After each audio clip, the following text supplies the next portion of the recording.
is a moment in people's lives that's very important. And in the media and in the literature, in the scientific literature that is, we have recently seen an uptick in people reporting that they don't feel heard and that their preferences and their options aren't necessarily being explained to them by their providers.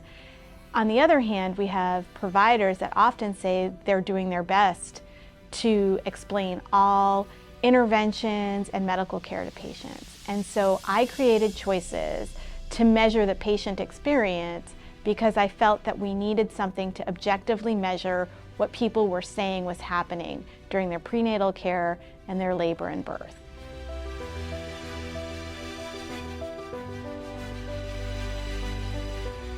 Choices was developed with women, doulas, healthcare providers, nurses, and other stakeholders to really capture the patient voice. We need the patient voice in healthcare, and what Choices does is, because it's what is called a patient-reported experience measure, it objectively reports what patients are experiencing.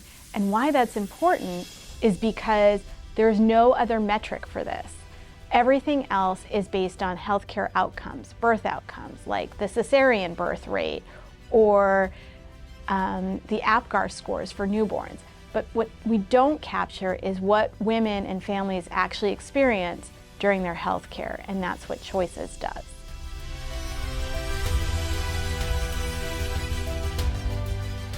When we talk about trauma-informed care, that is really the basic way to communicate with all patients. And in maternity care and in childbirth, trauma can be a part of that, whether it's past trauma or preventing trauma during birth.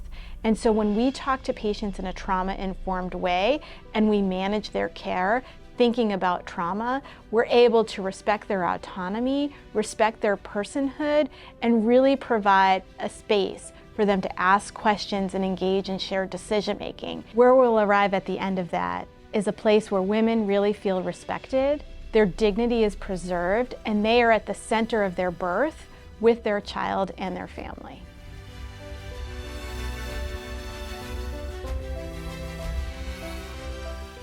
Currently, Choices is being used in a few different states across the nation, including Texas, Illinois, and even here in Maryland. What I'm really hoping Choices will do is demonstrate to healthcare providers, administrators, nurses, doulas, parents, women who give birth, that their voice is important and that we can shift care to improve shared decision-making and improve this patient-reported experience in childbirth so that birth is a dignified event here in the United States and that all people feel like they received the care they deserved and the best care possible.